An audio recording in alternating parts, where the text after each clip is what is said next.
After the last video, I got to looking at this spot of damage here, and I thought that's just a little too clean to be believable.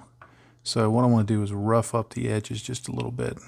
Now, first what I'm going to do is I'm just going to go in here and just do some chipping, just some damage right along here with an X-Acto knife.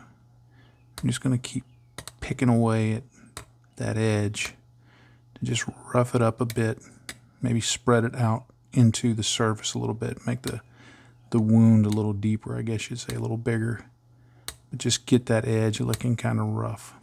All right, I like that. I just gouged out a few little areas. It just made it look less precise, like some of the metal had broken away. And when I run my finger over it, I can feel a rough texture. I left some of the jagged edges of plastic. I didn't fully cut them away, but left them on there so that it looks like it's a little more damaged. So I'm happy with that.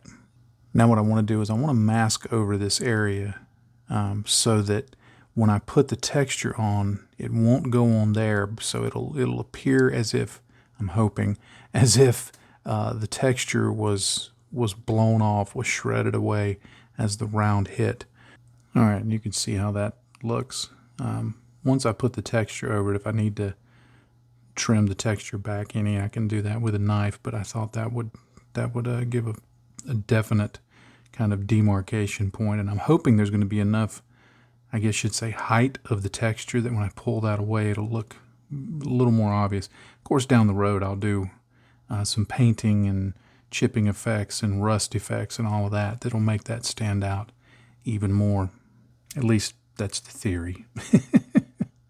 All right, now I'm going to use the Tamiya putty that's thinned with the nail polish remover like I did in the last video. And I'm going to start working around the damage, and then as it starts giving me the texture that I want, I kind of get a feel for thickness. That's when I'm going to start bringing that onto that area, and I'm going to use the side of the brush to try not to force too much under that tape. Look at that tape's coming up. I may have outthought myself on this one. Well, live and learn. We'll see how it looks.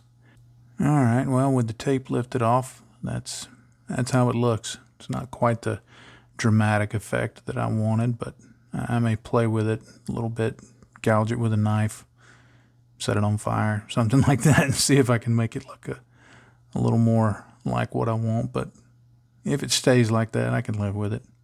I may or may not have mentioned that I'd initially planned on not gluing this on so I could easily paint it separately, but it dawned on me that to use this little lead cable here that I've made that will go between here and here, I would need to have this glued in place because I don't want it to hang loose. I want it to look like that it's been put on there, and I'm going to do some stuff to make it look like it's permanently affixed or, held down by some stuff.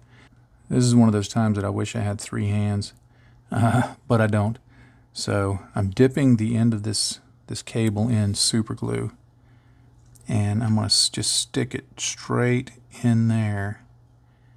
And then I'm going to grab my super glue accelerator, and I apologize for blocking the camera on this, but instead of spraying this on, I'm just going to touch that to the wire.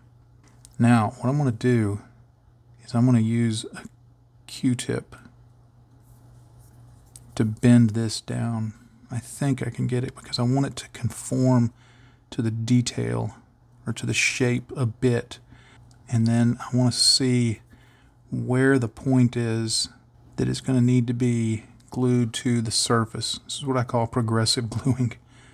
And I'm just going to lift that up, and I'm going to take my super glue.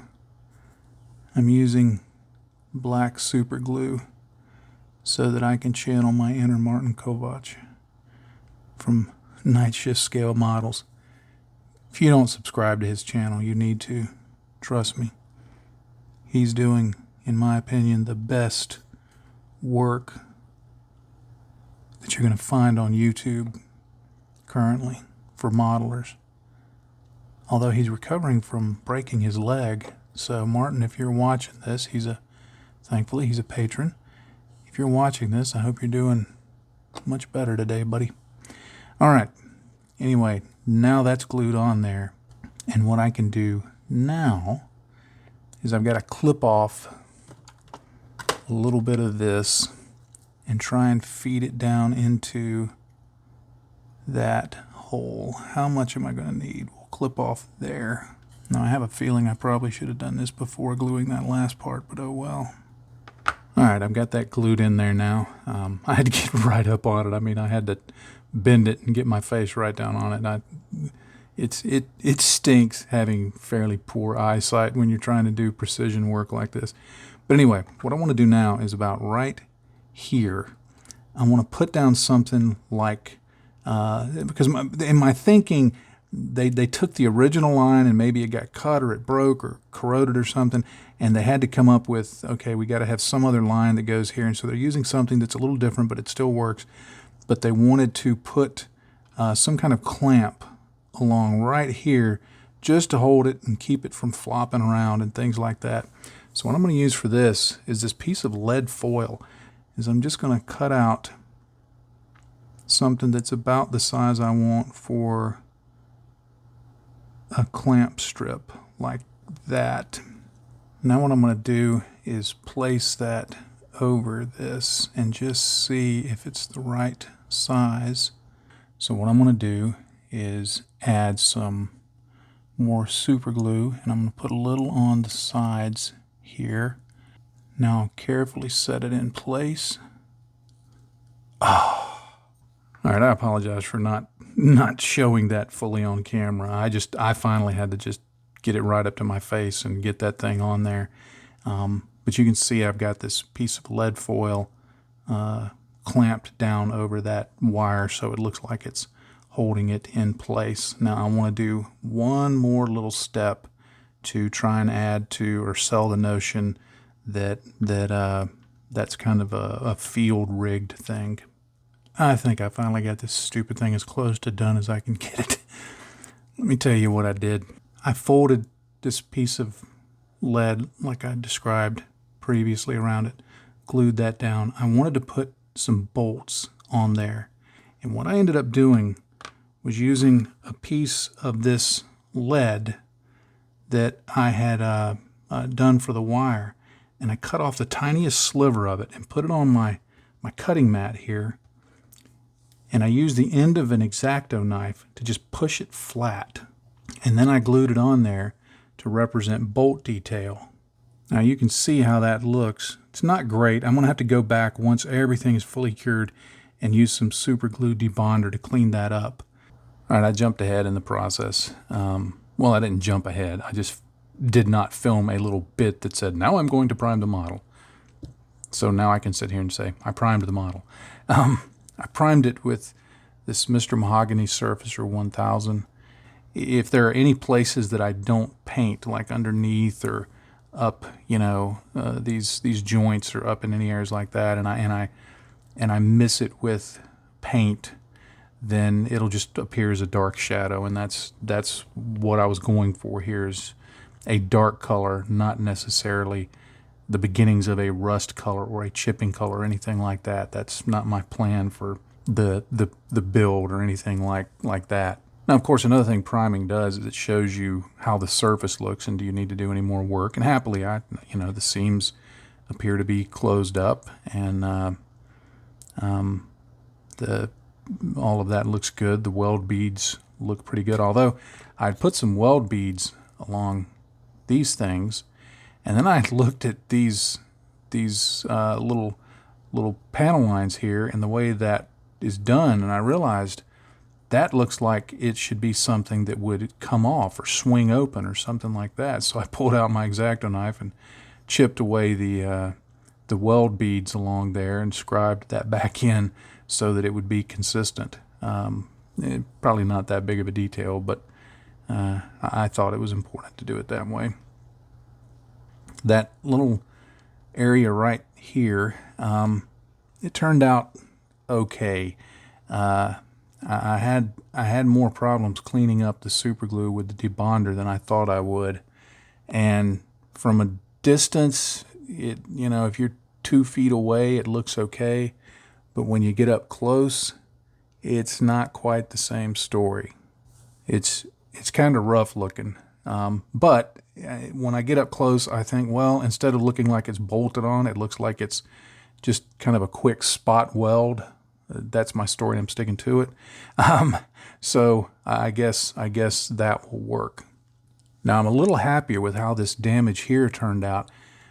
It did get the effect. Let me point this with my little pointy. It did get the effect that I wanted right there. I'd hoped this would be around the whole thing.